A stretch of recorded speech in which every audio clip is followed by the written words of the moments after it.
आप क्या गिवन है, let V be a vector space over a field, ये आपको गिवन है, let V be a vector space, ये वेक्टर स्पेस ये आपको गिवन है। और कोई भी एक एलिमेंट में लेता हूँ, आपको एक सेट गिवन है जिसके अंदर v1 v2 up to vr element है। अब मैं कोई कहता हूँ कि v जो है एक एलिमेंट है वेक्टर स्पेस v से, स्मॉल v, ये आपका बिलोंग करता है कैपिटल वेक्टर v से, वेक्टर स्पेस से। देन ये जो स्मॉल v है इसको हम बोलेंगे v is called a linear combination, v is called a linear combination of the vectors v1 v2 v3 up to vr if there exist scalars, आपके पास स्केलर्स एग्जिस्ट करेंगे से alpha 1 alpha 2 up to alpha r such that v को हम लिख सकते हैं alpha 1 v1 plus alpha 2 v2 plus plus alpha r vr। ठीक है, इफ देयर एग्जिस्ट, अगर मेरे पास स्केलर्स मिल जाते हैं और इनसे मैं मल्टीप्लाई करता हूँ, ऐड करता हूँ, तो मैं कहूँगा कि v जो है आपका लीनियर कॉम्बिनेशन है ऑफ दीज वेक्टर्स। ठीक है, फॉर एग्जांपल R3 का हम डिफाइन करते हैं, R3 और R ये हमारा वेक्टर स्पेस है, आपको पता है इसमें किस प्रकार के एलिमेंट होते हैं, x1 x2 x3 और xi जो होते हैं वो आपके मेंबर होते हैं रियल नंबर के। ठीक है, so this is a vector space, you know this is a vector space. ठीक है, अब मैंने 3 एलिमेंट कंसीडर किए यहाँ पे एक सेट के अंदर। पहला एलिमेंट है आपके पास 1 0 0, दूसरा एलिमेंट है आपके पास 0 1 0, तीसरा जो एलिमेंट है वो है 0 0 1। ठीक है, तो कोई भी एलिमेंट मैंने ले लिया, for example x y z, ये आपका कोई भी एलिमेंट मैंने ले लिया R3 का यानी कि वेक्टर का, तो this is small v belonging to capital V। तो मैं क्या कहता हूँ कि v जो है is called a linear combination of these 3 vectors, v is called a linear combination, linear combination of v1 v2 v3 कहलाएगा if there exist some scalars alpha 1 alpha 2 alpha 3 belonging to the field में belong करेंगे such that x ये जो vector था इसको मैं लिख सकता हूँ इनके लीनियर कॉम्बिनेशन में, यानी कि ये जो v है, v जो है हमारा वो है आपका, क्योंकि R3 का हमने इस टपल में लिया है, कॉलम वेक्टर में लिया है, तो कॉलम वेक्टर में ले लेते हैं x y z।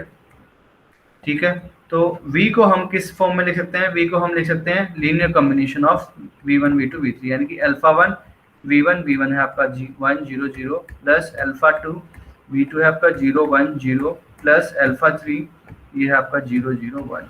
ठीक है, अब मेरे को क्या करना है, क्योंकि मेरे को तो फाइंड आउट करना है यहाँ पे देयर एग्जिस्ट, तो इसका मतलब ये मेरे को फाइंड आउट करना है। तो अब आप क्या करेंगे, राइट हैंड साइड में पहले इनको सिंप्लीफाई करेंगे, तो इसको मल्टीप्लाई करेंगे, कितना आएगा अल्फा 1 0 0, सेकेंड वाले से 0 अल्फा 2 0 प्लस जो थर्ड टपल है वो आएगा वहां से अल्फा 3। अब हम इनको ऐड करते हैं, तीनों कंपोनेंट वाइज ऐड करेंगे, तो alpha 1 plus 0 plus 0 0 plus alpha 2 plus 0 0 plus 0 plus alpha 3। ठीक है, तो ये आपका हो गया अल्फा 1 अल्फा 2 अल्फा 3। अब हम कंपेयर करते हैं क्योंकि ये दोनों वेक्टर जो हैं इक्वल हैं। अब ये वेक्टर आपके इक्वल हो गए क्योंकि इक्वल टू साइन चल रहा है यहाँ पे, तो x y z, तो this vector is equal to alpha 1 alpha 2 alpha 3। इसका मतलब क्या हुआ कि दो वेक्टर आपके इक्वल हैं, तो दो वेक्टर इक्वल होने का मतलब है कि उनके कॉरस्पॉन्डिंग एलिमेंट इक्वल है। So this implies alpha 1 is x, alpha 2 is y and alpha 3 is z। ठीक है, तो इसका मतलब क्या हुआ कि जो आपने वेक्टर v लिया था वो आपका था x y z, और उसको मैं लिख सकता हूँ अल्फा 1 की वैल्यू हमारे पास कितनी आ गई, x टाइम आ गई, x 0 0 प्लस इसकी वैल्यू कितनी आ गई y टाइम ऑफ 0 1 0 प्लस ये अल्फा 3 की वैल्यू आ गई z और 0 0 1। तो इसका मतलब मैंने अल्फा 1 अल्फा 2 अल्फा 3 की वैल्यू फाइंड आउट कर दी है। ठीक है, तो इसका मतलब क्या हुआ कि इस वेक्टर को मैं लिख सकता हूँ इनके लीनियर कॉम्बिनेशन में। सो v is a linear combination of these 3 vectors v1 v2 v3। तो v ये जो आपका मेंबर है x y z, ये अब x y z कहाँ के मेंबर है, रियल नंबर के। इसका मतलब क्या है कि कोई भी वेक्टर अगर मैं लेता हूँ R3 का, उसको मैं इनके लीनियर कॉम्बिनेशन में लिख सकता हूँ, these 3 वेक्टर्स के। यानी कि कोई भी वेक्टर मैंने लिया एक्स वाई जेड, ये आपके रियल नंबर है, तो कोई भी वेक्टर मैं लेता हूँ R3 का, any vector V belonging to V, I can write V को हम लिख सकते हैं इनके लीनियर कॉम्बिनेशन में, α1 V1 plus α2 V2 plus α3 V3। ठीक है, तो ये हो गया हमारा लीनियर कॉम्बिनेशन में। तो और ये आपकी डेफिनेशन है spanning of A set. Spanning of A set, S का मतलब क्या होता है कि जितने भी आपके पास पॉसिबल लीनियर कॉम्बिनेशन होते हैं, हमारे पास 3 एलिमेंट थे V1 V2 V3, ये हमने अज्यूम कर लिया सेट, ये हमारे पास 3 एलिमेंट थे। तो स्पैनिंग ऑफ सेट मींस इनके जितने भी लीनियर कॉम्बिनेशन पॉसिबल है, α1 V1 plus α2 V2 plus α3 V3 और α जो है वो आपके मेंबर हैं फील्ड के। तो ये आपका स्पैनिंग सेट है। और नेक्स्ट जो डेफिनेशन थी आपकी वो थी कि स्पैनिंग सेट ऑफ एस जो है वो आपका वेक्टर स्पेस V के इक्वल है। कब कहलाएगा spanning set? Spanning of S will be equal to V। ये आपका तब कहलाएगा जब यहाँ के कोई भी वेक्टर आप लेंगे, कोई भी एलिमेंट आप लेंगे V belonging to the vector space V, उसको मैं इसके लीनियर कॉम्बिनेशन में लिख सकता हूँ, यानी कि इनके लीनियर कॉम्बिनेशन में मैं लिख सकता हूँ। So spanning of S is equal to V कब बोलेंगे?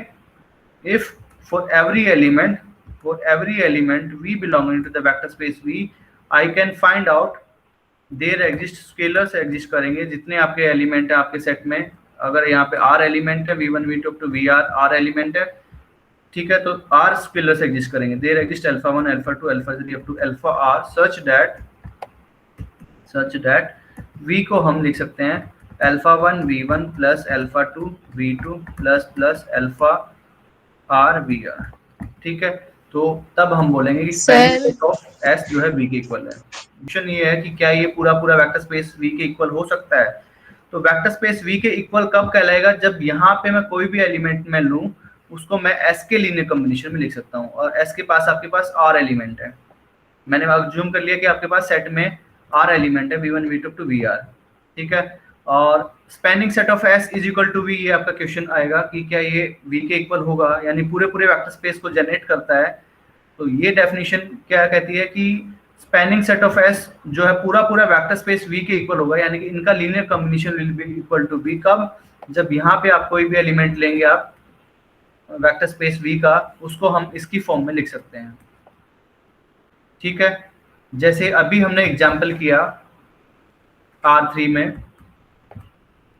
में, और हमने सेट डिफाइन किया था S is equal to V1 1 0 0, दूसरा एलिमेंट हमने लिया था ये वाला, और थर्ड एलिमेंट था आपका 0 0 1। ठीक है, तो अब मैं कहता हूँ कि spanning set of S, spanning set of S तो क्या हो जाएगा आपके पास α1 V1 plus α2 V2 plus α3 V3, और अल्फा इज बिलोंग करेंगे आपके फील्ड के मेंबर, फील्ड आपका रियल नंबर है। ठीक है, तो ये आपका होगा स्पैनिंग सेट ऑफ एस। तो यानी कि α1 V1 की वैल्यू आप लिख दीजिए, प्लस α2 V2 की वैल्यू लिख दीजिए आपने, ठीक है, फिर α3 V3 की वैल्यू आपने लिख दी, और अल्फा इज जो है कहाँ के मेंबर है? रियल नंबर के मेंबर है। So this is equal to, इसको आप सिंप्लीफाई करेंगे तो ये आपका आ जाएगा α1 α2 α3, फिर अल्फा इज जो है आपके रियल के मेंबर्स हैं। तो ये आपका स्पैनिंग सेट ऑफ एस आपका ये आ गया। अब मैं कहता हूँ क्या ये वेक्टर स्पेस V के इक्वल है? V आपका है R3, तो क्या ये R3 के इक्वल है? ये क्वेश्चन है। स्पैनिंग सेट ऑफ एस आपने निकाल लिया, ये यहाँ तक किसी को कोई दिक्कत नहीं होनी चाहिए। उसके बाद कहता है कि क्या ये पूरे वेक्टर स्पेस V के इक्वल है? तो V के इक्वल होने के लिए क्या होना चाहिए? यहाँ पे अगर मैं कोई भी एलिमेंट लेता हूँ R3 का, कोई भी मैंने एलिमेंट लिया R3 का, for example any real number XYZ, क्योंकि R3 में इसी टाइप के एलिमेंट होंगे XYZ belong to real number. तो spanning set of S will be equal to the whole vector space. ये आपका वेक्टर स्पेस के इक्वल होगा कब? जब यहाँ पे कोई भी एलिमेंट हम लेते हैं, for example any element XYZ belonging to vector space V, then मेरे को क्या फाइंड आउट करना है? स्केलर्स फाइंड आउट करने हैं, α1 α2 up to α3 such that I can write x को हम लिख सकते हैं α1 into V1 plus α2 V2 plus α3 V3। अगर इनकी वैल्यू मेरे को मिल जाती है तो इसका मतलब क्या कहेंगे? x को हम इनके लीनियर कॉम्बिनेशन में लिख सकते हैं, और x आपका आर्बिट्रेरी वेक्टर था। तो अगर ऐसा पॉसिबल है, इसका मतलब क्या हुआ कि कोई भी वेक्टर हम लेते हैं R3 का, उसको हम इसके लीनियर कॉम्बिनेशन में लिख सकते हैं V1 V2 V3 के। तो इसका मतलब स्पैनिंग सेट ऑफ एस जो है आपका, वो आपका वेक्टर स्पेस वी के इक्वल हो जाएगा। एक्सरसाइज का क्वेश्चन है 4.16, which of the following are spanning set of for R3। Question है आपके पास कि which of the following, which of the following are spanning sets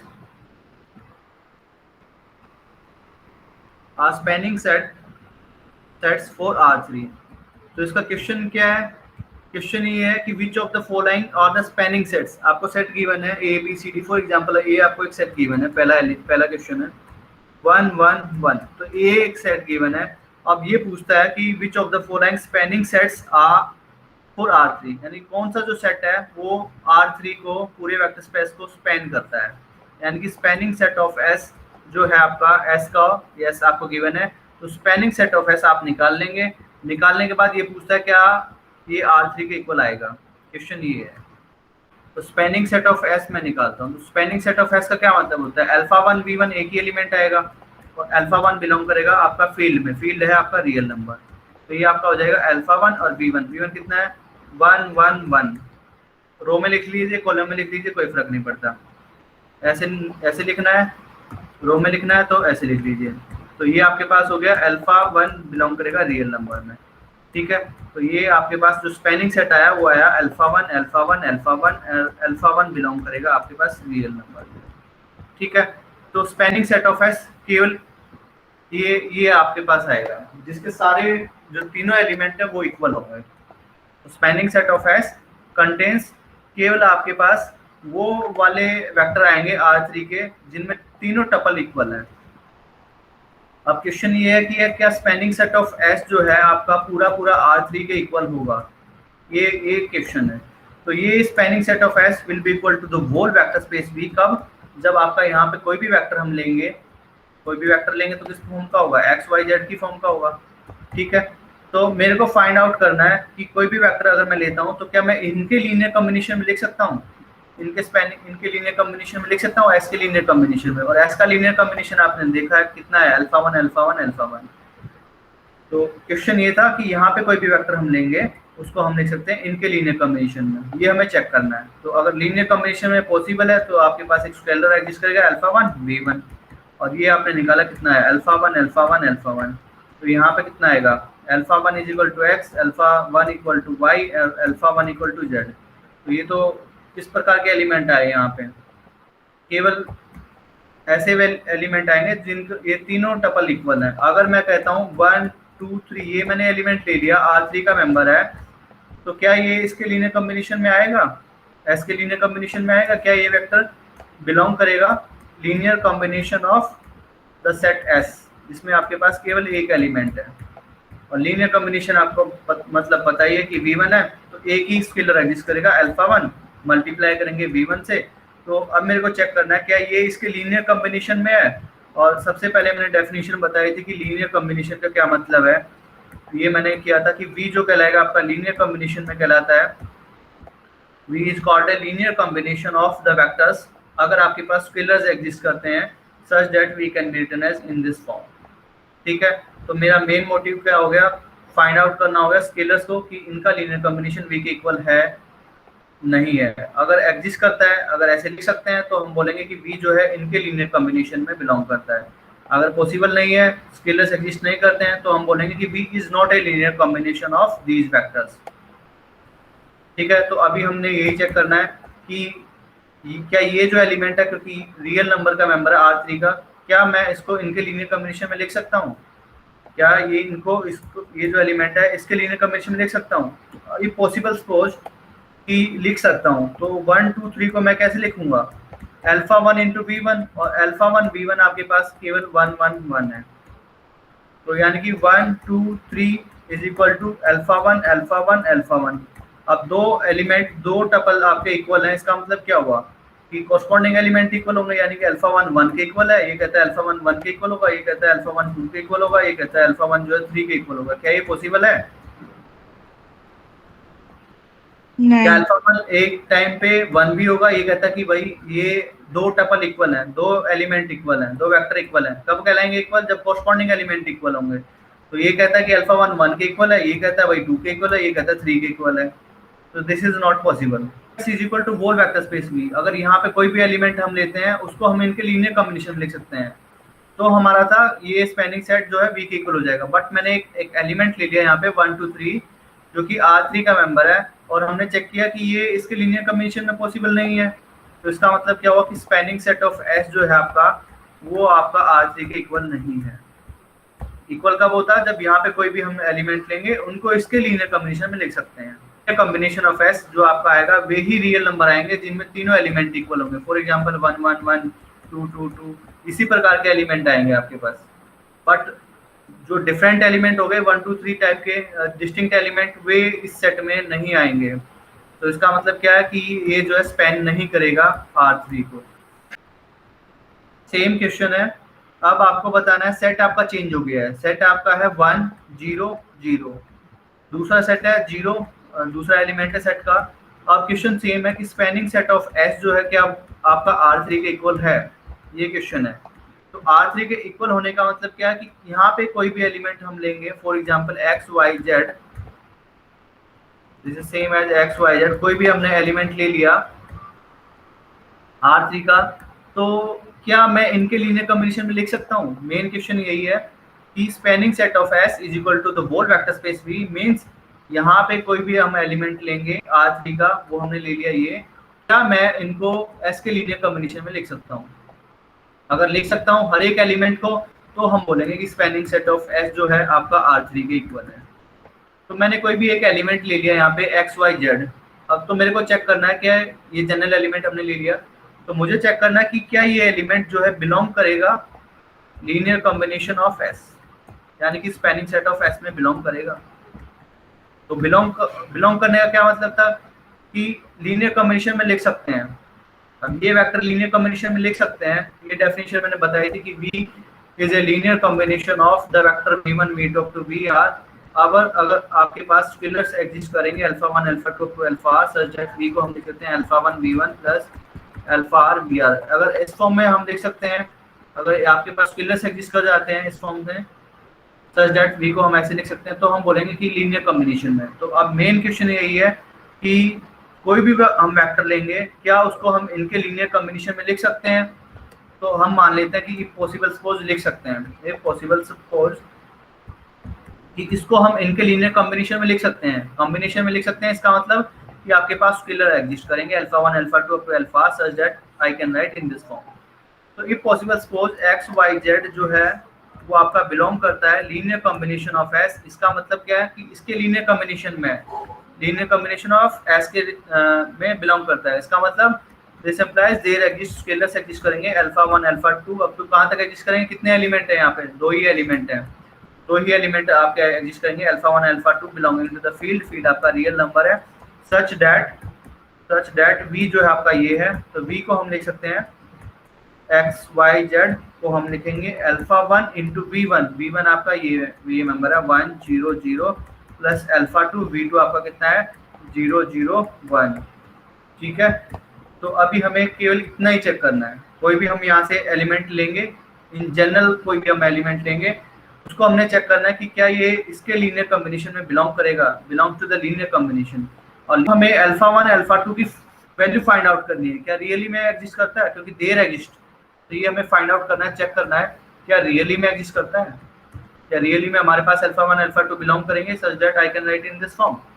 मैंने अज्यूम कर लिया, तो हम इसको फर्दर सोल्व करेंगे, चेक करेंगे क्या पॉसिबल है। ठीक है, तो अल्फा 1, अब इन दोनों को हम ऐड करते हैं, मल्टीप्लाई करेंगे पहले अल्फा 1 0 0, आप इसको सोल्व करेंगे तो कितना आएगा 0 0 फिर वो अल्फा 2, तो 0 0 अल्फा 2। अब इन दोनों को ऐड करेंगे tuple wise, component wise add होंगे, तो alpha 1 plus 0 alpha 1, next 0 plus 0 तो आपका 0, नेक्स्ट जो एलिमेंट आएगा 0 प्लस अल्फा 2 तो आपका आएगा अल्फा 2। तो यहाँ पे अब ये दो एलिमेंट आपके इक्वल हो गए, यानी कि x y z is equal to the alpha 1 0 alpha 2। अगर हम इनको कंपेयर करेंगे, क्योंकि दो वेक्टर इक्वल है, तो अल्फा 1 जो होगा x के इक्वल होगा, y जो होगा 0 के इक्वल होगा, और z जो होगा अल्फा 2 के इक्वल होगा। So x is equal to alpha 1 and y is equal to 0 and z को हम लिख देंगे अल्फा 2 के इक्वल। सो कोई भी अगर आप वेक्टर लेंगे एक्स वाई जेड जो कि आपका कहाँ का मेंबर है, R3 का मेंबर है, ठीक है। तो उसको हम क्या कैसे कैसे लिख सकते हैं, एक्स वाई जेड को हम लिख देंगे अल्फा वन की वैल्यू कितनी आई, एक्स, ठीक है, वाई 0 0 1 0 0 प्लस अब जेड अल्फा टू की वैल्यू कितनी है, जेड 0 0 1। तो क्या ये दोनों इक्वल होंगे आपस में, नहीं होंगे, नो सर। क्योंकि y की वैल्यू अगर 0 है तभी ये इक्वल होंगे। इसका मतलब क्या हुआ कि जो स्पैनिंग सेट है आपका पास, जो स्पैनिंग सेट ऑफ S जो है वो आपके पास केवल एंड केवल इस टाइप के एलिमेंट जनरेट करेगा। डेफिनेशन आप अप्लाई करेंगे स्पैनिंग सेट ऑफ S में क्या है, क्योंकि S जो गिवन था आपके पास था 1 0 0 और दूसरा एलिमेंट था 0 0 1।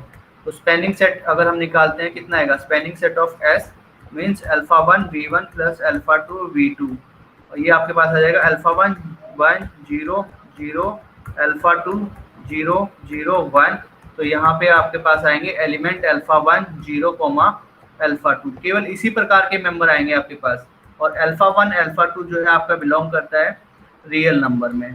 तो इसका मतलब क्या हुआ कि जो स्पैनिंग सेट ऑफ S जो है आपका वो ये सेट है। इसका मतलब कि अगर R3 के जो मेंबर हैं X 0 Z वही एलिमेंट इसमें आएंगे। बट अगर मैं ये एलिमेंट लेता हूँ 1 2 3, तो ये आपका जो एलिमेंट है वो इनके लीनियर कॉम्बिनेशन में बिलोंग नहीं करेगा, does not belong to the linear combination of the set S। Because अगर बिलोंग करता है तो हमारे पास क्या एग्जिस्ट करना पड़ेगा, स्केलर एग्जिस्ट करेंगे alpha 1 V1 plus alpha 2 V2 की फॉर्म में हम लिख सकते हैं। तो ये आपके पास आ गया अल्फा 1 0 अल्फा 2। अगर कंपेयर करेंगे तो अल्फा 1 की वैल्यू आ गई आपके पास 1 और 0 इक्वल टू 2, ये तो पॉसिबल नहीं है। और अल्फा 2 की वैल्यू किसके इक्वल होगी, 3 के इक्वल। तो ये सॉल्यूशन एग्जिस्ट नहीं करेगा। इसका मतलब ये जो वेक्टर था इनके लीनियर कॉम्बिनेशन में बिलोंग नहीं करेगा। तो इसका मतलब क्या हुआ कि स्पैनिंग सेट ऑफ S जो है आपका R3 के इक्वल नहीं होगा, क्योंकि R3 के इक्वल होता तो यहाँ पे कोई भी एलिमेंट लेंगे उसको हम इनके लीनियर कॉम्बिनेशन में लिख सकते हैं। बट दो पार्ट आप खुद से करेंगे, C पार्ट और D पार्ट। तो D पार्ट करते हैं। D पार्ट में सेम क्वेश्चन है, आपको गिवन है सेट S में आपके पास 3 एलिमेंट है आपकी बार 1 2 1, ये आपका पहला एलिमेंट है। दूसरा जो है वेक्टर है 1 0 2 0 -1, ये आपका सेकंड वेक्टर है 1 2 1 2 0 -1। और नेक्स्ट जो आपका वेक्टर है वो है 4 4 1। तो अब आपके पास 3 वेक्टर्स हैं V1 V2 V3। अब आपको बताना है कि क्या स्पैनिंग सेट ऑफ S जो है आपका R3 के इक्वल होगा। तो डेफिनेशन क्या कहती है कि स्पैनिंग सेट ऑफ S जो होगा R3 के इक्वल होगा कब, जब कोई भी एलिमेंट में लेता हूँ V belonging to the vector space V, there exist scalars exist करेंगे। कितने वेक्टर हैं यहाँ पे V1 V2 V3, तो 3 है। तो देयर एग्जिस्ट स्केलर्स एग्जिस्ट करेंगे alpha 1 alpha 2 alpha 3 belonging to the real number जो कि आपका फील्ड है, सच दैट V को हम लिख सकते हैं इनके लीनियर कॉम्बिनेशन में alpha 1 V1 plus alpha 2 V2 plus alpha 3 V3। अगर ऐसा पॉसिबल हुआ हर एक मेंबर के लिए, क्योंकि ये आपका आर्बिट्रेरी एलिमेंट है, आप यहाँ से कोई भी आर्बिट्रेरी एलिमेंट लेंगे V बिलोंगिंग टू V, अगर आपके पास स्केलर्स एग्जिस्ट करेंगे कितने, जितने सेट में एलिमेंट है belonging to R such that I can write in this form, तो अब हम बोल देंगे कि यहाँ पे कोई भी हमने एलिमेंट लिया उसको हमने इनके लीनियर कॉम्बिनेशन में लिख सकते हैं। इसका मतलब spanning set of S R3 के इक्वल है। अगर आपके पास यहाँ पे कोई भी अगर एलिमेंट मिल जाता है, for example U belonging to V, वो आपका लीनियर कॉम्बिनेशन में बिलोंग नहीं करता है S के, तब हम बोलेंगे कि स्पैनिंग सेट ऑफ S जो है आपका R3 के इक्वल नहीं होगा, this is not equal to R3। Set में अभी हमें चेक करना है S जो है आपका गिवन है 1 2 1 2 0 -1, नेक्स्ट जो है 4 4 1।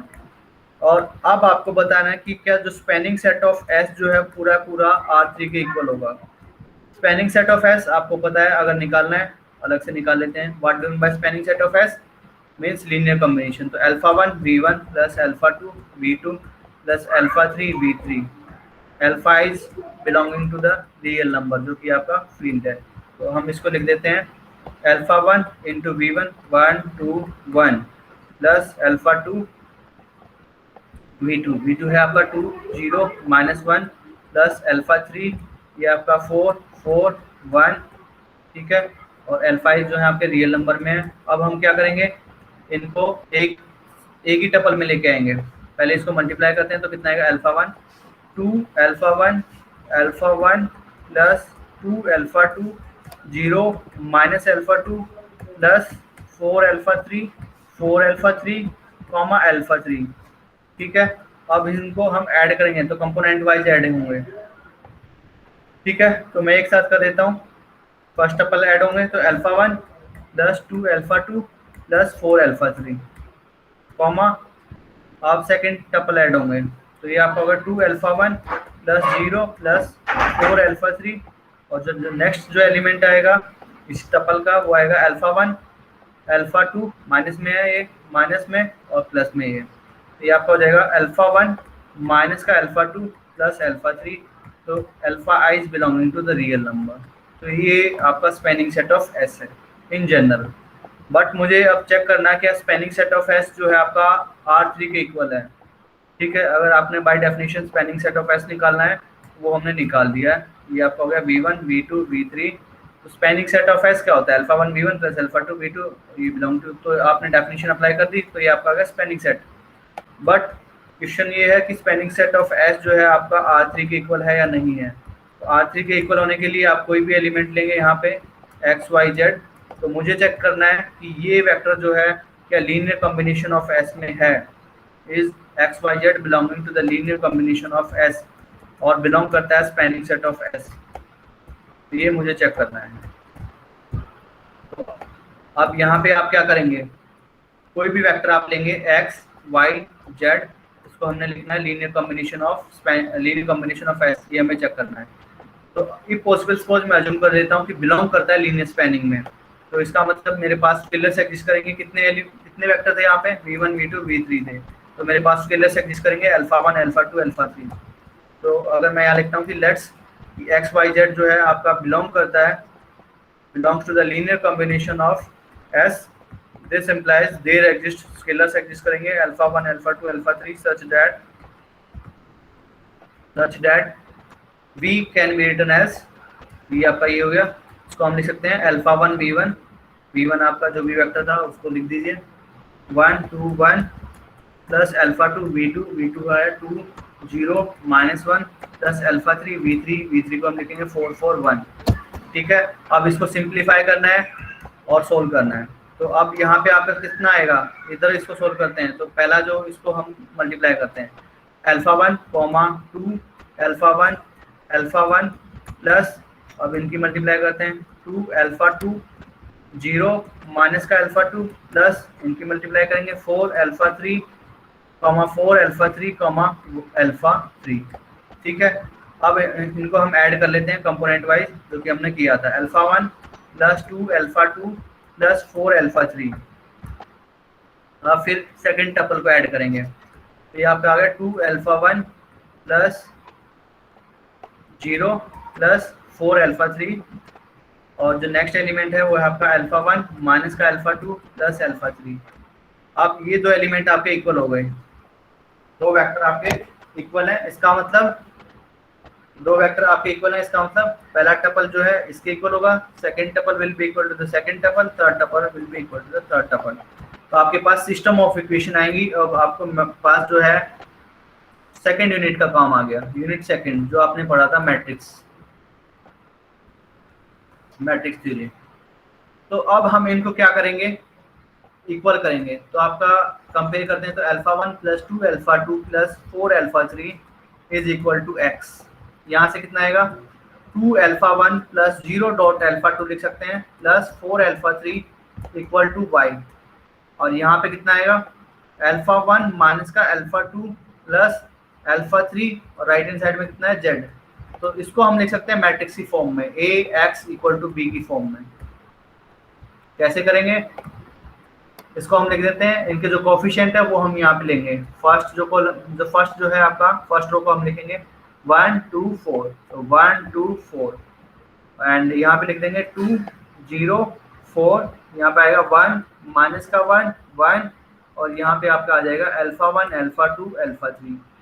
अगर मल्टीप्लाई करेंगे तो कितना आएगा फर्स्ट रोज फर्स्ट कॉलम, तो कितना आएगा अल्फा 1 2 अल्फा 2 4 अल्फा 3, तो ये आपका ये वाली लाइन आ गई। तो this is equal to X Y Z. तो इसको हमने लिख दिया इस फॉर्म में। तो ये आपकी एक मैट्रिक्स हो गई, ये आपका जो वेक्टर जो हमें फाइंड आउट करना है, और ये आपको गिवन है डी। तो ए एक्स इक्वल टू बी। तो आपका जो क्वेश्चन है वो आपका क्या था, अल्फा 1 अल्फा 2 अल्फा 3 की वैल्यू फाइंड आउट करना था। देयर एग्जिस्ट स्केलर्स, यही हमें वेरीफाई करने थे। देयर एग्जिस्ट स्केलर्स एग्जिस्ट करेंगे, अल्फा 1 अल्फा 2 अल्फा 3 की वैल्यू फाइंड आउट करनी है। तो अब आपके पास आ गई system of equation A X equal to B. 3 equation है, 3 अननोन है। कितने इक्वेशन है यहाँ पे, 1 2 3, तो 3 इक्वेशन हो गई। कितने अननोन है, मतलब जिनको निकालना है, अल्फा 1 अल्फा 2 अल्फा 3, तो 3 अननोन है। 3 इक्वेशन है, 3 अननोन है। अब ये आपने पढ़ा होगा शायद मैट्रिक्स में, नहीं पढ़ा होगा देख लीजिए। रिजल्ट होता है कि अगर आपके पास मैट्रिक्स है ए एक्स इक्वल टू बी, ठीक है, तो कंसिस्टेंट कब बोलते हैं, सोल्यूशन एग्जिस्ट करता है। हाँ, तो ये जो सिस्टम कहलाएगा कंसिस्टेंट कहलाता है जब इसका सॉल्यूशन एग्जिस्ट करता है। यानी कोई भी वेक्टर हम बी लेंगे तो मेरे को एक्स मिल जाएगा such that A X equal to B. Inconsistent कब कहलाता है, जब उसका सॉल्यूशन एग्जिस्ट ना करे। एग्जिस्ट नहीं करता है। हाँ, तो कंसिस्टेंस के लिए आपके पास कंडीशन होती है कि कब एग्जिस्ट करता है कब नहीं करता है। कोई भी मैट्रिक्स होगी, ऑर्डर आपको गिवन होगा, उतना ही ऑर्डर का यहाँ पे होगा। फॉर एग्जांपल यहाँ पे 3 क्रॉस 3 है, तो A m cross n, m rows है एन कॉलम है, ये आपकी एम रोज हो गई और ये आपके एन कॉलम्स हो गए। और एक्स इक्वल टू बी, क्योंकि ये आपका एन क्रॉस 1 होगा, ये कैंसिल आउट हो गए, बी की वैल्यू जाएगी एम आएगी, एम क्रॉस 1 हो जाएगा, एम क्रॉस 1। तो ये आपके पास सिस्टम ऑफ इक्वेशन है। तो ये आपका कंसिस्टेंट कब कहलाता है, जब rank of A is same as rank of the augmented matrix A, और हम बी भी ऐड कर लेते हैं। अगर रैंक ऑफ ए जो है rank of its augmented matrix से इक्वल है, तो हम बोलते हैं कि कंसिस्टेंट है। If rank of A is same as, अब यहाँ पे दो केस हैं, rank of A is same as rank of the augmented matrix and is equal to n, ये आपका नंबर ऑफ कॉलम्स के इक्वल है, नंबर ऑफ कॉलम्स, देन इसके पास यूनिक सॉल्यूशन होता है। It has a unique solution, यानी कि जो सिस्टम ऑफ इक्वेशन है यहाँ पे यूनिक सॉल्यूशन आएगा। बी है कि rank of A is same as the rank of the augmented matrix, और अगर लेस देन एन है, एन है आपका नंबर ऑफ कॉलम्स से अगर लेस देन है, तो इसके पास जो है इनफाइनाइट नंबर ऑफ सॉल्यूशंस होते हैं। It has infinite number of solutions,